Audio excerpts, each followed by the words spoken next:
साथी, मैं शेखर भास्कर आपके सामने आज फिर हम सरकार की कुछ बातें लेके हम आपके सामने आए हैं।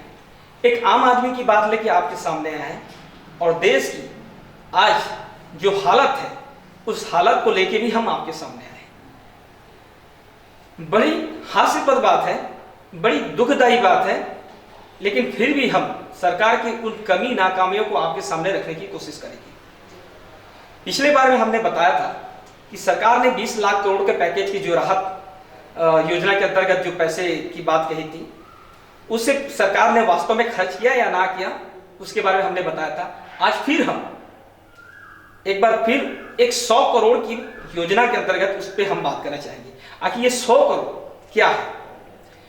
आप जानते हैं कि ये देश कई राज्यों, कई प्रांतों और कई किस्म की भाषाओं से बनकर यह देश बना है। जब हमारा देश आजाद नहीं था, जब हमारा देश अंग्रेजों का गुलाम था, उस वक्त ये कई प्रांत, कई राज्य हुआ करते थे और उन राज्यों में कई किस्म की भाषा बोलने वाले हुआ करते थे। लेकिन उन कई राज्यों को मिला के हमारा एक देश बना और हम सारे लोग मिलके अन्य कई किस्म की भाषा बोलने वाले लोग, हर अलग अलग कोने के लोग, हम जनगण मन गाने लगे, हमारे राष्ट्रीय गीत गाने लगे। वास्तव में ये सच है? वास्तव में क्या ये ठीक है या कहीं ना कहीं क्या हम एक हैं? ये सवाल है। क्या आम आदमी सिर्फ यूज करने के लिए बना है? क्या आम आदमी सिर्फ झंडे उठाने के लिए बना है? क्या आम आदमी किसी पॉलिटिशियन के इशारे में चलने के लिए बना है? शायद यही होता है और यही होता रहेगा, क्योंकि इस देश में जात पात तो खत्म होने वाला नहीं। अरे कितने लोग, कितने बड़े बड़े लोग, विद्वान लोग ये कोशिश कर रहे हैं कि इस देश में जाति खत्म हो, लेकिन नहीं। जब जाति की बात आती तो आरक्षण की बात आती है, जब आरक्षण की बात आती तो जाति की बात आती है, और हमारा देश इसी में ही पड़ा है। और देखिए, इतने बड़ी मुसीबत में होने के बावजूद भी देश में कई लोग मर रहे हैं, कई लोग, फिर भी हमारे यहाँ जाति पे बात चलता है, राम मंदिर पे बात चलता है, हिंदू मुस्लिम पे बात चलता है, जात पात ऊंच नीच पे बात चलता है। ऐसे बहुत सारी बातें हैं, लेकिन हम फिर कभी भी उस बात पे बात करेंगे।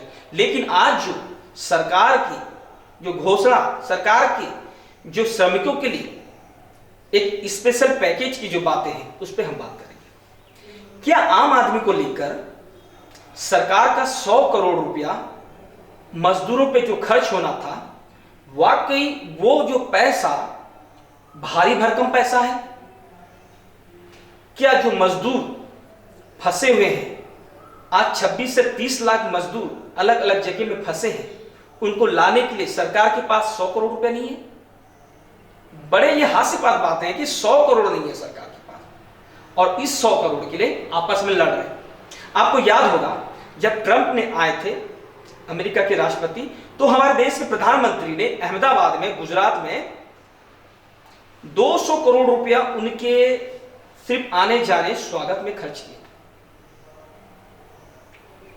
100 करोड़ की बात आती, आपको मालूम होगा, आप पढ़े होंगे, आप न्यूज चैनल में देखते होंगे कि हमारे जब चुनाव आता है और चुनाव के परिणाम आ जाते हैं, तो कई पॉलिटिशियन, कई हमारी राजनीतिक पार्टी विधायकों को खरीदने के लिए 80-80, 90-90 करोड़, 110, 120 करोड़ की बातें करते हैं कि एक एक विधायक को खरीदने के लिए। मैं ये नहीं कहना चाहूंगा कि यहां हुआ या वहां हुआ, आप जानते हैं, सब जानते हैं, आपको सब मालूम है, लेकिन 100 करोड़ वास्तव में क्या हमारे देश के लिए ज्यादा पैसा है? क्या वाकई मजदूरों के लिए सही पैसे यूज किया जा रहा है? सरकार बड़े बड़े दावे करती, बड़े बड़े सारे करती। मैं सारे पॉलिटिशियन से ये कहना चाहूंगा, सारे पॉलिटिशियन एक है। आप आम जनता ये जानते हैं कि सारे पॉलिटिशियन एक है, फिर भी हम कहीं ना कहीं इन पॉलिटिशियन की बातों में आते हैं। अब एक वाक्य देखिए, श्रीमती सोनिया गांधी जो कांग्रेस की लीडर है, वो ये कहती है कि अगर केंद्र सरकार पैसे देने में, अगर केंद्र सरकार के पास पैसे नहीं है, तो मजदूरों के लिए श्रमिक ट्रेन में जो खर्चा लगेगा वो पैसे वो वहन करेंगे। कितनी बड़ी बात है। ठीक उसी के उल्टे जब बातें सुनी तो केंद्र सरकार के मंत्री कहते हैं कि नहीं, केंद्र सरकार तो 85% पैसे दे रही है, सिर्फ 15% राज्य सरकार को देना है। लेकिन क्या ये सही है? अब हाल ही में देखिए, मायावती जी ने कहा कि कांग्रेस और बीजेपी कहीं ये तो नहीं, आपस में एक तो नहीं कि ये लोग मेन मुद्दों को भटका करके दूसरे मुद्दे की ओर ले जा रहे हैं। कितनी शर्मनाक बात है। ये सारे पॉलिटिशियन एक दूसरे पे लाछन लगाते हैं, कीचड़ उछाल रहे हैं, लेकिन वास्तव में 100 करोड़ रुपया इस देश के लिए कोई भारी भरकम पैसा नहीं। अगर किसी मंदिर में हम जाते हैं, किसी ट्रस्ट में जाते हैं, तो 100 करोड़ से भी ज्यादा पैसे निकलेंगे उस मंदिरों में, उस ट्रस्टियों में। तो 100 करोड़ जैसे पैसे, उसके लिए पॉलिटिशियन जो अलग अलग पार्टी के हैं, चाहे केंद्र सरकार हो चाहे राज्य सरकार, आपस में झगड़ रहे हैं कि श्रमिकों को लाने में जो ट्रेन में खर्चा होगा, वास्तव में वो पैसा ज्यादा लग रहा है उनको, लेकिन ये पैसा कोई ज्यादा पैसे नहीं है। लेकिन ये कभी नहीं चाह रहे हैं कि वो मजदूर, जो मजदूर उन्हें वोट देते हैं, जो मजदूर उन्हें साथ देते हैं, वो मजदूरों के आने जाने का वहन नहीं कर सकते। सिर्फ पॉलिटिशियन, सिर्फ राजनीति, यही हो रही इस देश में। आप क्यों नहीं जागते? आप क्यों नहीं समझते? ये बार बार ये आपके साथ हो रहा है, चाहे जात पात पे, चाहे धर्म के नाम पर, चाहे किसी भी एक सब्जेक्ट निकालते हैं, उस सब्जेक्ट में आपको पीसते हैं।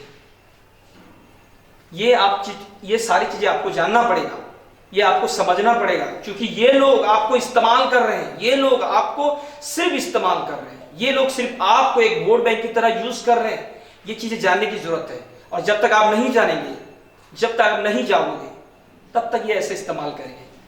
अब कोरोना वायरस कोविड-19 जिस दिन खत्म हो जाएगा, फिर देखिए फिर चालू हो जाएगा धर्म की राजनीति, फिर वही चलेगा, फिर जात पात, ऊंच नीच, भेदभाव, और कब तक आप सिर्फ देखते रहोगे। इसीलिए मैं कह रहा हूं कि आप लोग जागिए। हमारा देश, हमारी पीढ़ी, आने वाले पीढ़ी को हमें जात पात, धर्म के नाम पे उलझाए नहीं रखना है। हमें उनके प्रोग्रेस, हमें उन्हें एजुकेशन, हमें उन्हें साइंस, ये सारी चीजें हमें बताना, सिखाना है कि हमको आगे फ्यूचर में क्या करना है।